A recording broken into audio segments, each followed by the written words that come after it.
네, 박사님 안녕하세요. 네, 안녕하세요. 네, 박사님, 이 네. 한의학에서는 특정 증상을 하나의 진단명으로 묻기보다는 네. 그 사람의 체질에 맞는 흠을 보완하는 그런 처방을 많이 하잖아요. 그렇습니다. 요즘 여성분들 중에서 방광염으로 고생하시는 분들 정말 많으신데 네, 사실 치료법을 찾지 못해서 만성으로 번지시는 분들도 많으신 것 같더라고요. 그렇습니다. 방광염에 대한 이야기입니다. 방광염도 여러 가지인데요. 네. 체질이나 여러 가지 주변 증상에 의한 근본적인 원인을 찾지 않고 네. 증상만을 가라앉혀서 치료하려고 하니 자꾸 방광염이 재발하는 것입니다. 한의학에서는 방광염의 다양한 원인, 체질이나 네. 주변에 나타나는 증상들, 또 맥, 이런 것을 통해서 근본 방광염의 원인을 찾기 때문에 네. 근본적인 치료를 할 수가 있는 것입니다. 아, 예. 이 방광염에 대해서 오늘 이야기를 나누기 전에 네. 아무래도 이 소변과 좀 관련이 되어 있잖아요. 네. 그래서 한의학에서 소변이 어떤 의미를 갖는지부터 좀 알아야 될 것 같아요. 한의학에서 소변을 보는 그 각도가 네. 현대의학에서 생각하는 소변과 많이 다릅니다. 아마 전혀 다르다고 해도 과언이 아닙니다. 아, 그렇군요. 한의학에서 소변은 네. 양기의 운행을 얘기합니다. 양기의 운행 상태. 네.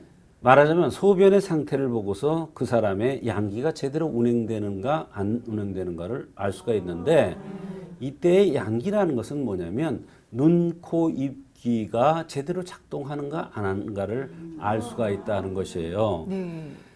소변이 작고 힘이 없으며 잘 나오지 않는 것, 이것은 양기가 부족해서 나타나는 현상입니다.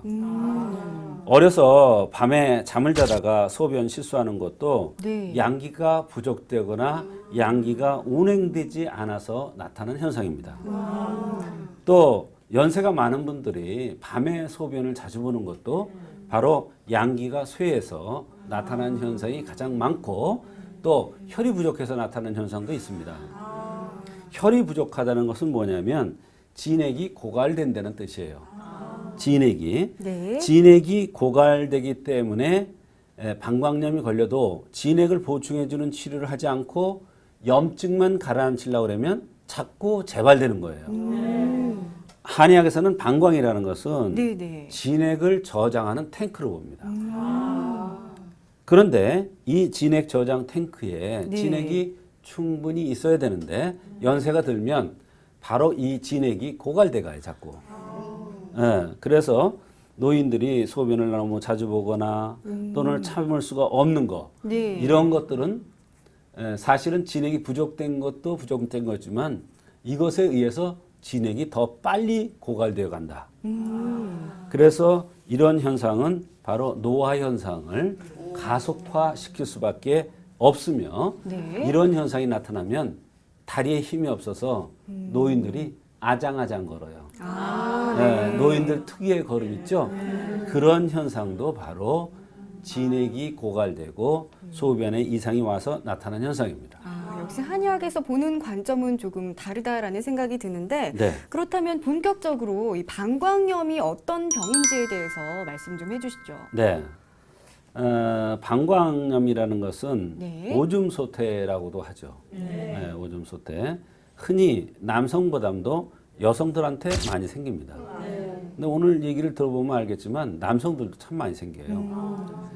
또 여성에게 호발 요인이 많으므로 네. 여성들한테 여러 가지 주변 여건이나 이런 것이 호발 요인이 많기 때문에 네. 여성들한테 빈번하게 생길 수밖에 없습니다. 여성의 호발 요인은 네. 특이한 해박적 특성, 네. 또 성생활, 요도 자극, 임신과 출산, 네. 또 항문 및 질주에 상주하는 세균, 이런 것들이 용이하게 네. 상행성으로 방광에 침습하여서 방광에 염증을 일으키는 것입니다. 그렇다면 어떤 증상이 나타날 때 아, 이게 방광염인가 하고 의심을 좀 해볼 수 있는 걸까요? 네, 증상으로는 빈뇨, 네. 소변을 자주 봅니다. 네. 그다음에 요급, 소변이 급해집니다. 야간요, 밤이 되면 잠을 자야 되는데 밤새도록 이 소변을 봅니다. 네. 또 배뇨 시에 시원해야 되는데 자결감이라 해서 아프거나 뜨겁거나 네. 또 난뇨라 그래서 시원하게 나오지 않는 또 이러면서 이제 하부 요통도 나타나고 네. 이것에 의해서 또 치골 상부의 통증, 아랫배가 아픈 거예요.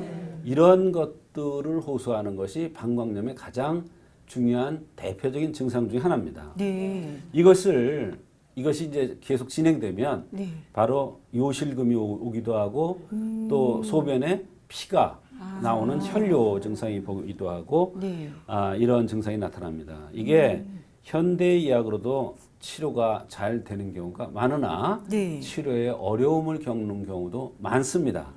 그래서 오늘 한의학에서는 네네. 어떠한 원리에 의해서 네. 한의학적으로 방광염이 잘 치료되는지에 대해서 말씀드리려고 합니다.